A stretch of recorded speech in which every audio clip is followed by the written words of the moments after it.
বিশ্বকাপে underdog favourite Portugal, কারণ তাদের শক্তিশালী মিডফিল্ড।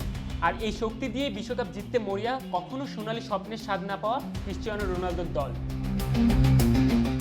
তর্ক বিতর্কের সাপেক্ষে এই বিশ্বকাপের সবচেয়ে শক্তিশালী মিডফিল্ড বলা যায় পর্তুগালের, কেননা দলটি মিডফিল্ডে অন্যতম ভরসার নাম তারকা ফুটবলার ব্রুনো ফার্নান্দেজ ও বার্নার্দো সিলভা।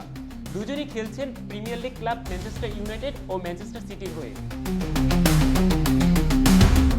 যেখানে ব্রুনো ফার্নান্দেজের রয়েছে একই আসরে সবচেয়ে অধিক অ্যাসিস্ট করার কীর্তি। এছাড়া ফ্রান্সের লিগ 1 চ্যাম্পিয়ন ও বর্তমান ইউএফএ চ্যাম্পিয়ন্স লিগ শিরোপার অন্যতম দাবিদার প্যারিস সেন্ট জার্মেনের হয়ে খেলার তরুণ তারকা জোয়াও নেভেস ও ভিতিনহাও দলটির মিডফিল্ডকে শক্ত করেছেন। একটা কোকা-কোলা তোমাকে কোথায় নিয়ে যেতে পারে?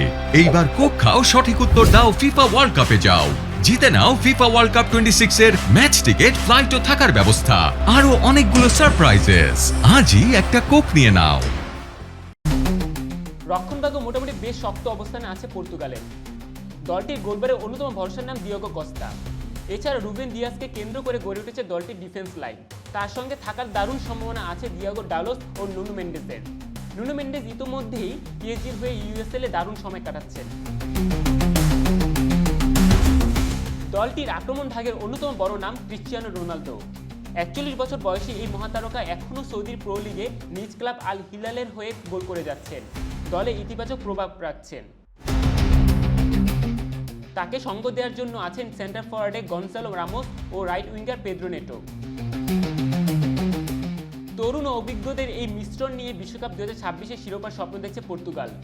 2016 ইউরো জয়ের স্মৃতিকে পুঁজি করে পর্তুগাল কি পারবে দীর্ঘদিনের আক্ষেপ ঘুচিয়ে প্রথমবারের মতো বিশ্বকাপ জয় করতে? মাঠের অন্যতম প্রতিদ্বন্দ্বী তারকা মেসির মতো তিনিও কি পারবেন কেরিয়ার শেষে বিশ্বকাপ জয়ের শুভ স্মৃতি তৈরি করতে? সকল প্রশ্নের উত্তর কেবল আর কিছুদিনের অপেক্ষায়। জুবায়ের খান, খেলা 71।